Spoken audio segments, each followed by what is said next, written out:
অনাকাঙ্ক্ষিত ঘটনার জন্য দুঃখ প্রকাশ করলেন যুবদল নেতা নয়ন। জামায়াতে কোন পদ পাচ্ছেন এটিএম আজহার? ফ্যাসিবাদের রাজনীতির শূন্যস্থান পূরণে জামায়াত শিবিরের অপচেষ্টা। ক্যাম্পাসে অস্থিরতা বাড়াচ্ছে ছাত্র শিবির, গুপ্তচর রাজনীতির অভিযোগ। এতক্ষণ শুনছিলেন সংবাদ শিরোনাম, এবারে বিস্তারিত। ৭১-এর মুক্তিযুদ্ধের সময় মানবতা বিরোধী অপরাধের মামলায় মৃত্যুদণ্ডাদেশ থেকে খালাস ও মুক্তি পাওয়ার পর মগবাজারে দলের কেন্দ্রীয় কার্যালয়ে বসছেন জামায়াত ইসলামীর নেতা এটিএম আজহারুল ইসলাম। তাকে আলাদা কক্ষ দেওয়া হয়েছে, তবে এখনও দলীয় কোনো পদ বা দায়িত্বে অধিষ্ঠিত করা হয়নি এটিএম আজহারুল ইসলামকে। দলীয় সূত্রগুলো জানিয়েছে, প্রায় ১৩ বছর ধরে কারাবন্দী থেকেও তিনি জামায়াতের কেন্দ্রীয় মজলিসে শুরার সদস্য নির্বাচিত হয়ে আসছেন। গত বুধবার এটিএম আজহারুল ইসলাম মুক্তি পেয়েছেন।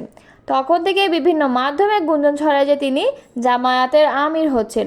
দলটির একাধিক দায়িত্বশীল নেতাদের সঙ্গে কথা বললে তারা জানিয়েছেন, দলের গঠনতন্ত্র অনুযায়ী সদ্য কারামুক্ত নেতা এটিএম আজহারুল ইসলামের এখনই আমির বা দলীয় প্রধান হওয়ার সুযোগ নেই। কারণ আমির নির্বাচিত হন দলের রুকন বা শপথধারী সদস্যদের প্রত্যক্ষ ভোটের মাধ্যমে। বর্তমানে আমির ডক্টর শফিকুর রহমান ৩ বছর মেয়াদের জন্য নির্বাচিত হয়েছেন। আগামী ৩১ ডিসেম্বর পর্যন্ত তার মেয়াদ। এ বছর শেষে আবার জামায়াতের আমির পদে নির্বাচন প্রক্রিয়া শুরু হবে। ওই নেতারা জানিয়েছেন, পরবর্তী আমির পদের জন্য কারা প্রতিদ্বন্দ্বিতায় থাকবেন তার জন্য ৩ জনের একটি বাছাই তালিকা হবে। এই ৩ জন কারা হবেন সেটা মজলিসে শুরার সদস্যদের গোপন ভোটে ঠিক করা হবে। এই ৩ জনের নাম সারা দেশের রুকনদের জানিয়ে দেওয়া হলে এরপর সারা দেশের রুকনরা গোপন ব্যালটে এই ৩ জনের মধ্যে যে কাউকে আমির পদের জন্য ভোট দিতে পারেন। এই ৩ জনের বাইরেও কারো কাছে অন্য কাউকে আমির পদের জন্য যোগ্য মনে হলে তিনি তাকে ভোট দিতে পারেন। এরপর নির্বাচনের জন্য গঠিত নির্বাচন কমিশন ভোট গণনা করে সর্বোচ্চ ভোটপ্রাপ্তকে আমির ঘোষণা করেন। জামায়াত শিবির এখন আওয়ামী লীগের ফ্যাসিবাদী রাজনীতির শূন্যস্থান পূরণের অপচেষ্টায় লিপ্ত হয়ে নতুন করে সহিংসতার আশ্রয় নিচ্ছে বলে মন্তব্য করেছে বাংলাদেশ ছাত্র ইউনিয়ন। বামপন্থী সংগঠনটি বলেছে, সারা দেশে তারা পরিকল্পিতভাবে সন্ত্রাস কায়েম করে ধর্মীয় ফ্যাসিবাদ প্রতিষ্ঠার অপচেষ্টা করছে। ছাত্র সমাজকে সঙ্গে নিয়ে এই নতুন ধর্মীয় ফ্যাসিবাদী আগ্রাসনের বিরুদ্ধে ঐক্যবদ্ধ আন্দোলনে রাজপথে ধর্মীয় ফ্যাসিবাদের বিদায় ঘণ্টা বাজাবে ছাত্র ইউনিয়ন। শুক্রবারে বাংলাদেশ ছাত্র ইউনিয়নের একাংশের সভাপতি তামজিদ হায়দার চঞ্চল ও সাধারণ সম্পাদক শিমুল কুম্ভকার এক যৌথ বিবৃতিতে এই কথা বলেন। বিবৃতিতে বলা হয়, ৭১-এর চেতনায় গড়ে ওঠা গণ অভ্যুত্থানের আকাঙ্ক্ষাকে পদদলিত করে জামায়াত শিবির একটি বহুত্ববাদ বিরোধী, নারী বিদ্বেষী ধর্মীয় একনায়ক তত্ত্ব কায়েমে লিপ্ত হয়েছে। জামায়াত শিবির এখন আওয়ামী লীগের ফ্যাসিবাদী রাজনীতির শূন্যস্থান পূরণের অপচেষ্টায় লিপ্ত হয়ে নতুন করে সহিংসতার আশ্রয় নিচ্ছে।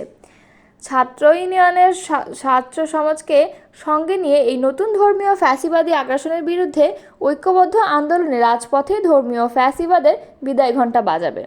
এতে আরও বলা হয়, রাজশাহী বিশ্ববিদ্যালয়ে গণতান্ত্রিক ছাত্র জোটের শান্তিপূর্ণ মিছিলে ছাত্র শিবিরের হামলায় বেশ কয়েকজন ছাত্র আহত হয়েছেন। এরই ধারাবাহিকতায় ২৮ মে চট্টগ্রাম প্রেস ক্লাবের সামনে গণতান্ত্রিক ছাত্র জোট শান্তিপূর্ণ কর্মসূচি পালন করতে গেলে তথাকথিত শাহবাগ বিরোধী ঐক্য ব্যানারের আড়ালে জামায়াত শিবিরের সশস্ত্র সন্ত্রাসীরা পুলিশের উপস্থিতিতে নৃশংস হামলা চালায়। চট্টগ্রামের এই হামলায় ১২ জন শিক্ষার্থী আহত হন, যাদের মধ্যে ৩ জনের অবস্থা বর্তমানে আশঙ্কাজনক। চট্টগ্রামে হামলার সময় নারী কর্মীদের শারীরিকভাবে লাঞ্ছিত ও নিগৃহীত করা হয়েছে অভিযোগ করে ছাত্র ইউনিয়ন বলছে, সেখানে পুরুষ নেতাকর্মীদের দফায় দফায় মারধর করা হয়। এছাড়া ২৯ মে মৌলভীবাজারে একটি ফেসবুক স্ট্যাটাসের কারণে প্রগতিশীল ছাত্র সংগঠন ছাত্রফ্রন্টের এক নেতাকে হেনস্থা ও ভয়ভীতি প্রদর্শন করা হয়েছে। ঢাকা বিশ্ববিদ্যালয়ে গণতান্ত্রিক ছাত্র জোটের কর্মসূচি চলাকালে ক্যাম্পাসের ঐতিহ্যবাহী গণতান্ত্রিক সহাবস্থানের সংস্কৃতি ভেঙে দিয়ে ছাত্র শিবির বারবার উস্কানিমূলক তৎপরতা চালিয়েছে।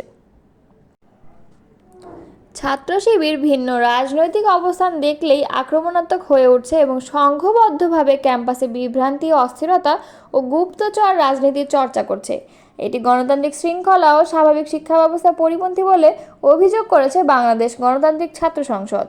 শুক্রবার ছাত্র সংগঠনের মুখপাত্র আশরেফা খাতুনের পাঠানো সংবাদ বিজ্ঞপ্তিতে এ অভিযোগ করা হয়েছে। সংবাদ বিজ্ঞপ্তিতে বলা হয়, ঐতিহাসিক জুলাই গণঅভ্যুত্থানের পর যে আকাঙ্ক্ষা ছাত্র সমাজ ধারণ করেছিল, সেই চেতনার সঙ্গে শিবিরের বর্তমান অবস্থান সম্পূর্ণ বিপরীতমুখী। নামে বেনামে বিভিন্ন সংগঠনের আড়ালে এ দায় এড়ানোর রাজনীতি গণতান্ত্রিক ছাত্র সংসদ প্রত্যাখ্যান করে। গণতান্ত্রিক ছাত্র সংসদ বলেছে, পতিত স্বৈরাচারের সঙ্গে সহযোগী নিষিদ্ধ ছাত্রলীগ যেভাবে বিরোধী মতাদর্শের কর্মসূচিতে সংঘর্ষে জড়াতো এবং সহিংসতা চালাতো, ছাত্র শিবিরও বর্তমানে একই কায়দায় নামে বেনামে সংগঠনের ব্যানারে কর্মসূচি দিয়ে ফ্যাসিবাদের রাজনীতির দিকে এগিয়ে যাচ্ছে। জাতীয় নাগরিক পার্টির এই ছাত্র সংগঠনের সংবাদ বিজ্ঞপ্তিতে বলা হয়, বিগত স্বৈরাচারী ফ্যাসিবাদী শাসন আমলে ইসলামী ছাত্র শিবির নিজেই রাজনৈতিক নিপীড়নের শিকার হয়েছিল। সেই ইতিহাসের প্রতি শ্রদ্ধা রেখেই আমরা বলি, মজলুম থেকে জালিমে পরিণত হওয়া এই বিবর্তন শুধু দুঃখজনকই নয়, ছাত্র সমাজের প্রতি এক ধরনের বিশ্বাসঘাতকতা।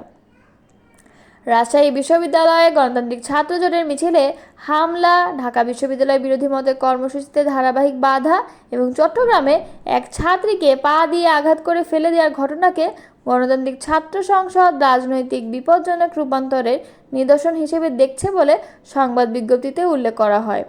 সম্প্রতি গঠিত সংগঠনটি বলছে, গুপ্ত রাজনীতির চর্চা, গুপ্ত এজেন্ডা বাস্তবায়ন এবং নামে বেনামে বিভিন্ন সংগঠনের মাধ্যমে রাজনৈতিক উদ্দেশ্য হাসিলের প্রবণতা ছাত্র রাজনীতির জন্য মারাত্মক হুমকি।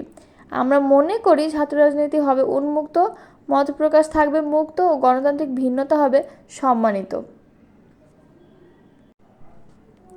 ছাত্র শিবির ভিন্ন রাজনৈতিক অবস্থান দেখলেই আক্রমণাত্মক হয়ে উঠছে এবং সংঘবদ্ধভাবে ক্যাম্পাসে বিভ্রান্তি, অস্থিরতা ও গুপ্তচর রাজনীতির চর্চা করছে।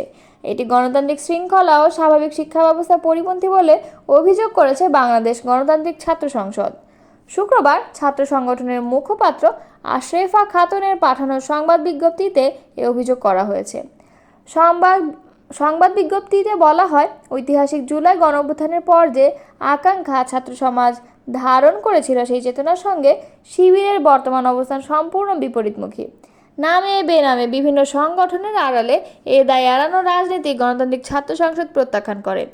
গণতান্ত্রিক ছাত্র সংসদ বলেছে, পতিত স্বৈরাচারের সঙ্গে সহযোগী নিষিদ্ধ ছাত্রলীগ যেভাবে বিরোধী মতাদর্শের কর্মসূচিতে সংঘর্ষে জড়াতো এবং সহিংসতা চালাতো, ছাত্র শিবিরও বর্তমানে একই কায়দায় নামে বেনামে সংগঠনের ব্যানারে কর্মসূচি দিয়ে ফ্যাসিবাদের রাজনীতির দিকে এগিয়ে যাচ্ছে। জাতীয় নাগরিক পার্টির এই ছাত্র সংগঠনের সংবাদ বিজ্ঞপ্তিতে বলা হয়, বিগত স্বৈরাচারী ফ্যাসিবাদী শাসন আমলে ইসলামী ছাত্র শিবির নিজেই রাজনৈতিক নিপীড়নের শিকার হয়েছিল। সেই ইতিহাসের প্রতি শ্রদ্ধা রেখেই আমরা বলি, মজলুম থেকে জালিমে পরিণত হওয়া এই বিবর্তন শুধু দুঃখজনকই নয়, ছাত্র সমাজের প্রতি এক ধরনের বিশ্বাসঘাতকতা।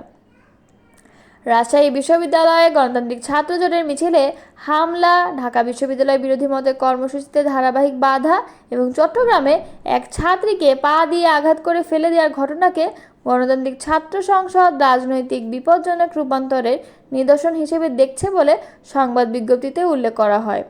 সম্প্রতি গঠিত সংগঠনটি বলছে, গুপ্ত রাজনীতির চর্চা, গুপ্ত এজেন্ডা বাস্তবায়ন এবং নামে বেনামে